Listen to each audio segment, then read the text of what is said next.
एक गांव था जो हरियाली और सादगी के लिए जाना जाता था। वहां के लोग खेती बाड़ी कर अपनी आजीविका चलाते थे। उसी गांव में एक साधारण किसान रामू अपनी पत्नी गौरी के साथ रहता था। दोनों का जीवन बेहद सादा था। सुबह उठकर खेतों में जाना, शाम को लौटकर चूल्हे पर बैठकर खाना खाना, यही उनका रोज का नियम था।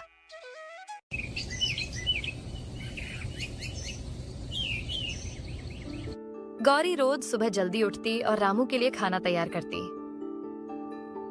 रामू जल्दी खा लो, आज खेत में गोभी की निराई करनी है।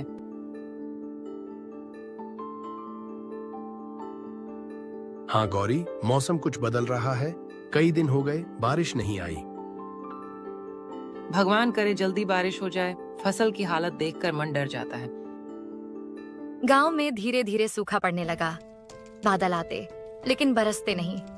खेतों की मिट्टी दरकने लगी और पौधे मुरझा गए। रामू और गौरी का जीवन उस फसल पर निर्भर था। एक शाम रामू खेत में बैठा सूखे पौधों को देख रहा था।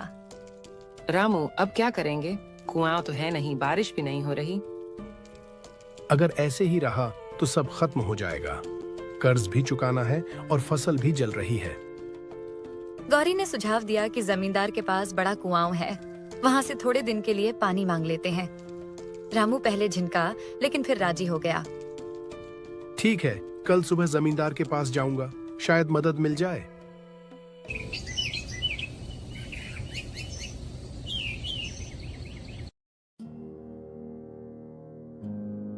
अगले दिन रामू सीधे जमींदार के घर पहुंचा। बड़ा सा आंगन, चारों तरफ नौकर चाकर और बीच में आराम कुर्सी पर बैठा जमींदार। प्रणाम मालिक, मेरी फसल सूख रही है। क्या आपके कुएं से कुछ दिन पानी मिल सकता है जब तक बारिश नहीं आती? अरे रामू, अब तो इतना तेज धूप है कि मेरे खेत को भी दिन में 2 बार पानी देना पड़ता है। अगर मैं तुम्हें पानी दूं तो खुद के लिए कम पड़ जाएगा। बस थोड़ा पानी चाहिए, जब तक भगवान बारिश भेज दे। मेरी पूरी फसल बर्बाद हो रही है। हर कोई अपने लिए सोचता है रामू। अगर तुम्हें पानी दूंगा तो हर किसान मेरे दरवाजे पर आ जाएगा। माफ करना। रामू का दिल टूट गया। वह चुपचाप लौट आया। घर पहुंचकर गौरी ने सवाल किया। क्या कहा जमींदार ने? मना कर दिया। उसे डर है कि उसका पानी भी खत्म हो जाएगा। गौरी की आंखों में चिंता थी, रामू की आंखों में थकावट। अब कोई रास्ता नहीं सूझ रहा था। उस रात रामू और गौरी देर तक चुपचाप बैठे रहे। चूल्हा भी नहीं जला। मन में निराशा थी। तभी गौरी ने कहा, रामू, क्यों ना हम खुद का एक छोटा कुआं खुदवा लें? पर पैसे कहां से आएंगे? साहूकार से पहले ही कर्ज लिया है, अब वो और नहीं देगा। फिर भी एक बार कोशिश करो। अगर कुआं खुद जाए और पानी मिल जाए तो फसल बच सकती है, नहीं तो सब खत्म हो जाएगा। रामू को गौरी की बात सही लगी। अगली सुबह वह साहूकार के पास गया। हाथ जोड़कर बोला, मालिक, बस थोड़े पैसे और दे दीजिए, मैं कुआं खुदवाना चाहता हूँ। साहूकार ने घूरते हुए कहा, रामू, ये आखिरी मौका है। अगर अब भी पैसे नहीं लौटाए तो जमीन गिरवी रखनी पड़ेगी। रामू ने हामी भर दी। पैसे लेकर वह घर लौटा। गांव के कुछ मजदूरों को बुलाया और कुएं की खुदाई शुरू की। कई दिन की मेहनत के बाद एक सुबह कुएं से पानी फूट पड़ा। रामू, देखो पानी आ गया। भगवान की कृपा है गौरी, हमारी मेहनत रंग लाई। दोनों की आंखों में उम्मीद लौट आई थी। कुएं में पानी देखकर रामू और गौरी की खुशी का ठिकाना नहीं रहा।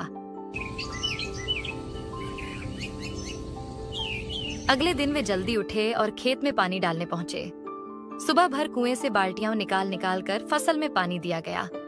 लेकिन दोपहर तक अजीब बात हुई। कुएं से पानी कम होने लगा। गौरी, लगता है पानी खत्म हो रहा है।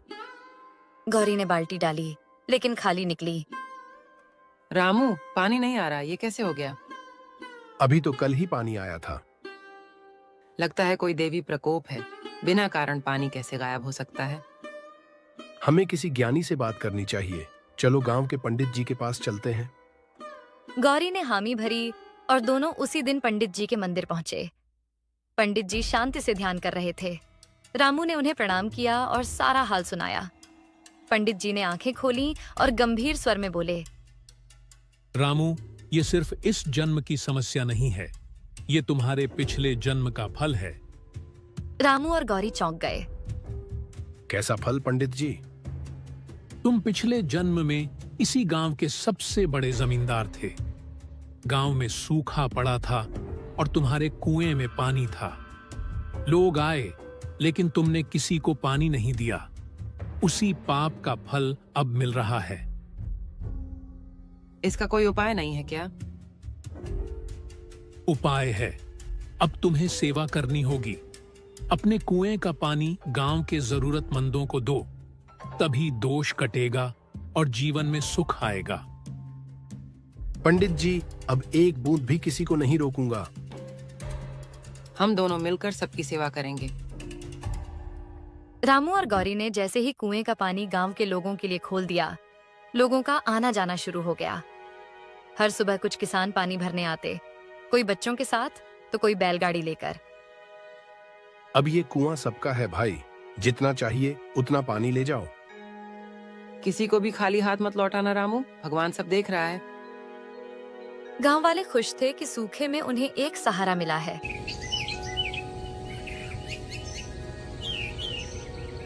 लेकिन एक हफ्ते बाद नई समस्या शुरू हो गई। कई किसानों की फसलें फिर से मुरझाने लगीं। एक किसान आया और बोला, रामू भैया, हमने आपके कुएं से पानी डाला पर फसल तो सूख रही है। मेरे खेत की मिट्टी सख्त हो गई है, पानी डालो तो भी नीचे नहीं जा रहा। गौरी चिंतित होकर बोली, रामू, ये क्या हो रहा है? क्या हमारा पानी अब असर नहीं कर रहा? रामू ने भी अपने खेतों को देखा। कुछ जगहों पर पौधे झुके हुए थे। रात को दोनों बैठे चिंतन में। शायद सिर्फ पानी ही समाधान नहीं है।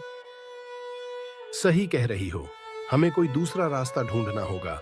शायद खेत की देखरेख में कुछ कमी है या मिट्टी ही खराब हो गई है। अगली सुबह रामू गांव के वृद्ध किसान लखन चाचा के पास गया।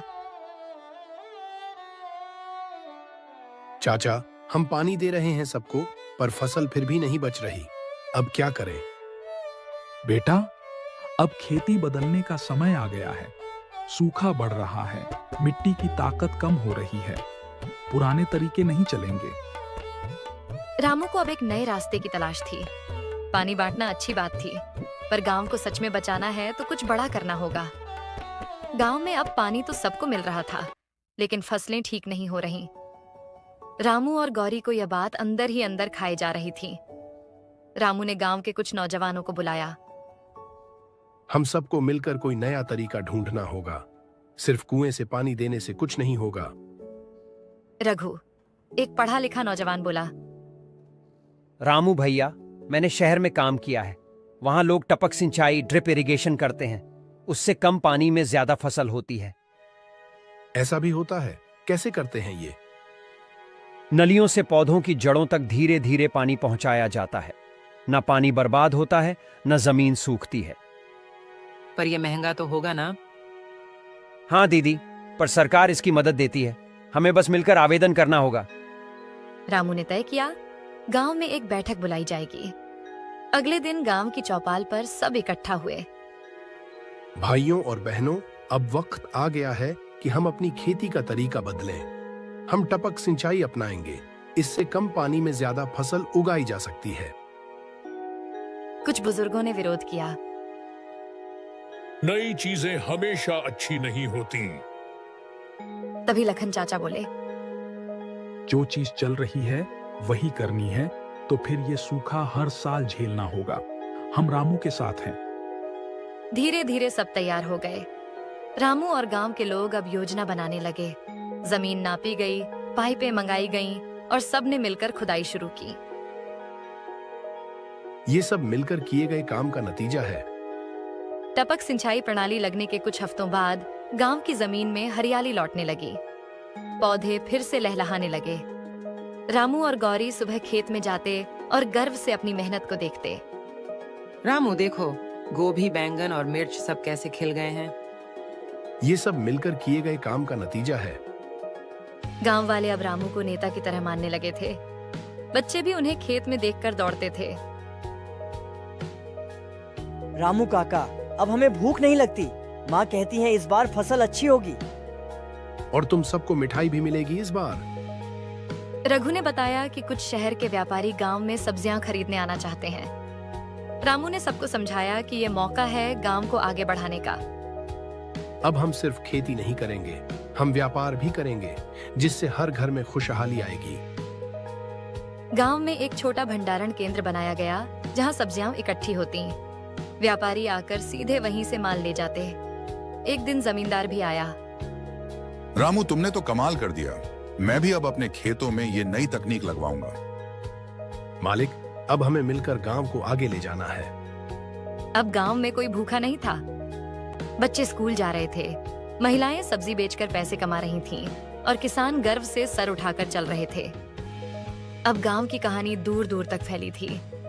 ये कहानी सिर्फ खेती की नहीं, आत्मबल, सेवा और एकता की थी।